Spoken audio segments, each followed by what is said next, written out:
Oi, Patrícia. Voltamos aqui direto do Senado Federal, ao lado do líder da oposição, senador Rogério Marinho, pelo PL.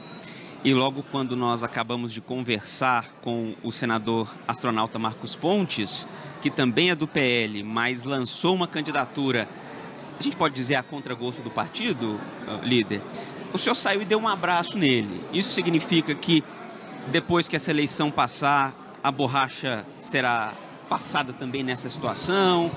Volta tudo como era antes? Como é que fica a relação do partido com o astronauta que insistiu em lançar uma candidatura? Obrigado pela participação.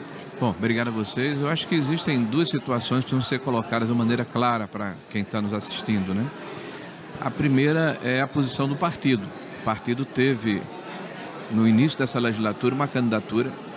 Logo após as eleições nacionais, o país estava conflagrado, né? Ainda se encontra, graças ao Lula, que todo dia nos divide entre nós e eles. E era importante marcarmos uma posição e tínhamos uma candidatura, inclusive, com perspectiva de vitória. Só para fazer uma comparação, a nossa candidatura ela foi discutida internamente. Haviam 2 ou 3 outras alternativas. Eu tive o cuidado de conversar com todos os membros do partido que tinham direito a voto, os partidos aliados, o PP, o Republicano, o PSDB, União Brasil, senadores independentes do Novo também, senadores independentes de outros partidos. Então nós partimos visitei 16 estados buscando esses eleitores. Nós partimos com uma base de torno de 44 a 45 senadores com um apoio prévio. Isso se desvaneceu no domingo que antecedeu a eleição, que foi numa quarta-feira. A ação do governo faz parte do processo político, né? Houve a formação do próprio ministério do presidente Lula, alguns partidos passaram a fazer parte da base do governo. Então nós tínhamos a possibilidade concreta de nos elegermos presidente do Congresso Nacional, tivemos 33 ou 32 votos. A candidatura do Marcos Pontes nesse momento é uma candidatura que é muito mais uma candidatura dele, pessoal, do que uma candidatura construída no partido. Eu não fui procurado em nenhum momento, por exemplo, para que ele me pedisse meu voto, né? Ele sequer conversou com o eleitor que poderia ser um eleitor para catapultar esse processo. Nós fizemos um movimento tático. A Câmara, no primeiro mandato, nessa primeira legislatura, aderiu à candidatura de Arthur Lira e participou como protagonista na frente da Comissão de Educação, na frente da Comissão de Constituição e Justiça, e teve a possibilidade de colocar pautas e projetos importantes para o nosso grupo. No Senado nós somos alijados desse processo. Nós não participamos da presença de comissões, nós não fizemos parte da mesa diretora, nós não trabalhamos a pauta que era prioritária e que nos interessava. Então nós estamos dando um passo atrás para nos reorganizarmos e nos prepararmos para as eleições de 26. Em 26, nós temos uma responsabilidade como partido perante a sociedade por representarmos seguramente a metade da sociedade brasileira. E estaremos prontos aqui, fazendo o trabalho parlamentar, para respaldar a nossa candidatura à presidência da República, que é o do Bolsonaro, e ampliarmos as nossas bancadas aqui na Câmara e no Congresso para voltarmos a comandar o país. Senador, antes de mais nada, obrigado por atender o Grupo Bandeirantes de Comunicação.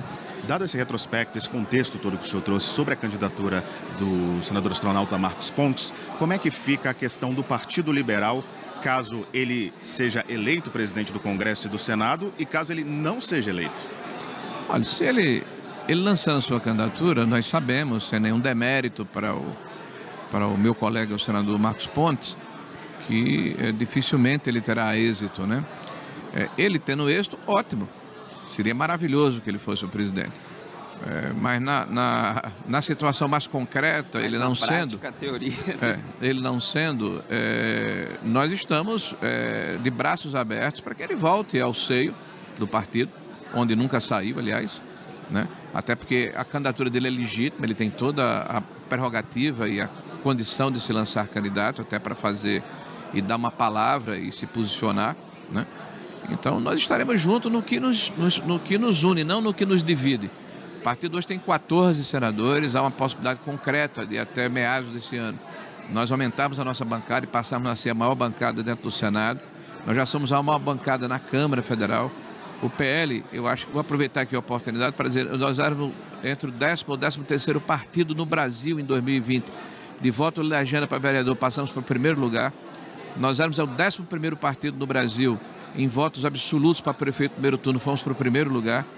Nós só tínhamos uma cidade entre as 100 maiores, com 200 mil habitantes, temos 16 cidades, somos o primeiro partido do Brasil. Nós elegemos o primeiro colocado em 10 capitais brasileiras, não temos elegido nenhuma em 2020.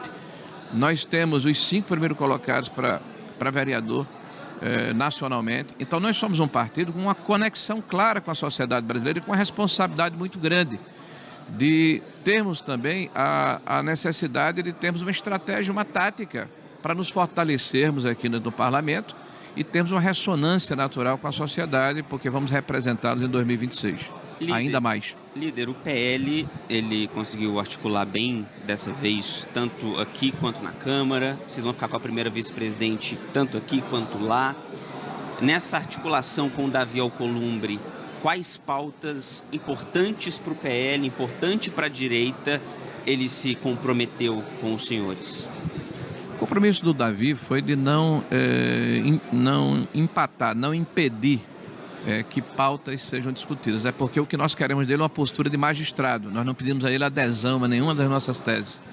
Da mesma forma que queremos que ele nos trate dentro do regimento e dentro da lei e da Constituição, permitindo que a bancada de oposição exerça o seu papel aqui na casa, o que não aconteceu nesses primeiros 2 anos por parte de Rodrigo Pacheco.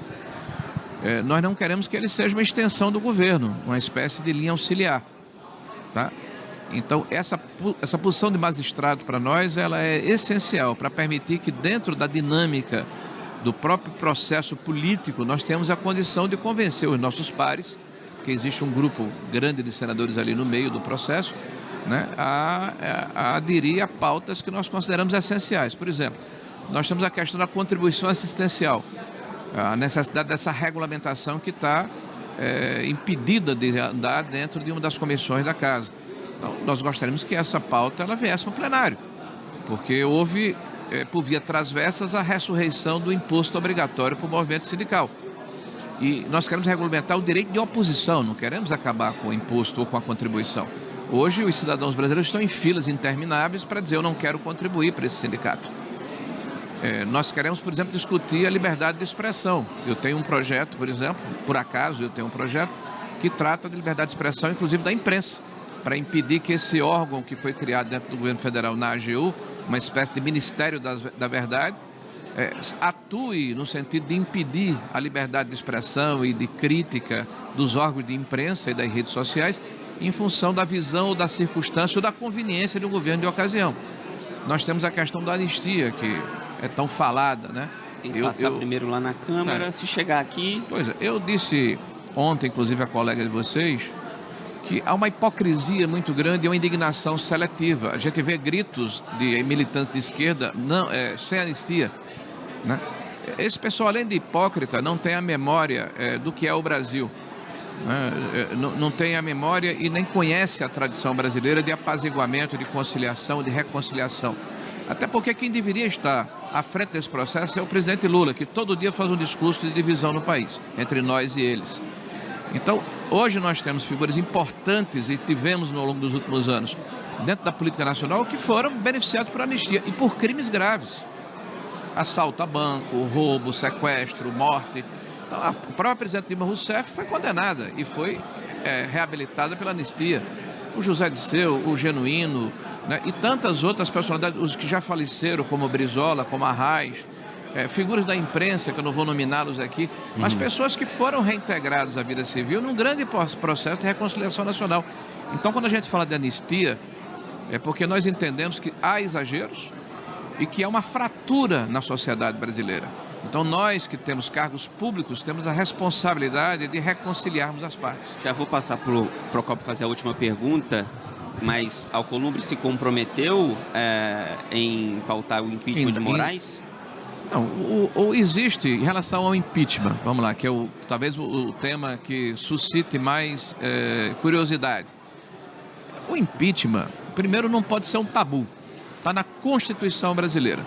Eu quero lembrar àqueles que estamos assistindo agora que nos últimos 20 anos, 2 presidentes da República foram impeachmentados, o Collor e a Dilma. Né? Eu quero lembrar que dezenas de parlamentares no Legislativo foram impeachmentados. né, senadores e deputados. Por que o judiciário é incólume, é blindado?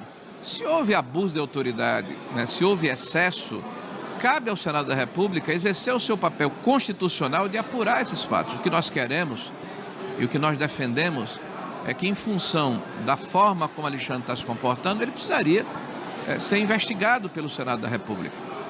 O compromisso de Davi Alcolumbre, certamente, conosco e com a sociedade, é de tentar mediar esse processo e permitir que o que a maioria do Senado, pressionado, evidentemente, e tracionado pela sociedade brasileira, quer, aconteça. Hoje existem 36 senadores que assinaram um documento, não sei se é de conhecimento dos senhores, onde se pede ao antigo presidente Rodrigo Pacheco que esse assunto seja pautado.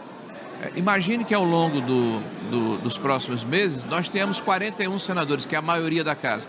Eu não vejo por que o Davi não vá fazer como árbitro, como magistrado, o que a maioria da casa quer. Senador, eu acho que só faltou uma das pautas de interesse, pelo menos que a gente vê, faltou acho que só uma para o senhor falar um pouquinho dela. Como é que vai ser, se vai ter um trâmite para tentar uma reversão da inelegibilidade do ex-presidente Jair Bolsonaro? Olha, esse tema só acontece no Brasil, né? A gente tem um presidente da República que não roubou, né? Que não é acusado de corrupção, que foi retirado do processo político porque ousou falar o que é tabu hoje no Brasil, né?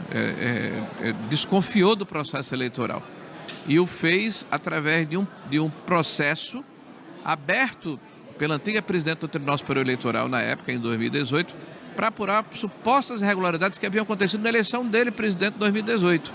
E nesse processo, inclusive, a gente não pode falar que agora virou segredo de justiça, mas existem fatos muito marcantes, muito relevantes, que nos levam a desconfiar, né, da integridade do sistema do Tribunal Superior Eleitoral. Então, quem ousa falar a respeito desse tema no Brasil agora virou crime. Então, o presidente da República está impedido de ser presidente porque duvidou.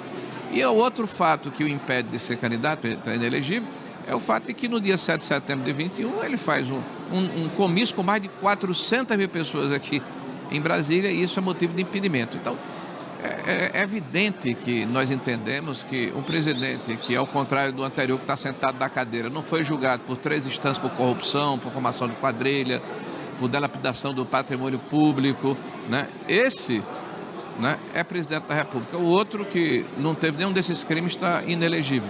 Então, existe um sistema se fechando e não aceitando que alguém que o enfrentou, o sistema, né, possa voltar a ser candidato. Então, nós vamos trabalhar fortemente, sim, né, para que a justiça seja feita, né, não houve ainda trânsito julgado e o presidente possa concorrer em 2026 a presidente da República. Tá certo, conversamos com o líder da oposição, Rogério Marinho, do PL, partido que apoia o Davi Alcolumbre, do União Brasil, nessa disputa de logo mais. Já já a gente deve ter aí a conclusão da votação. Obrigado pela participação, senador. Obrigado, senador. Volto com você.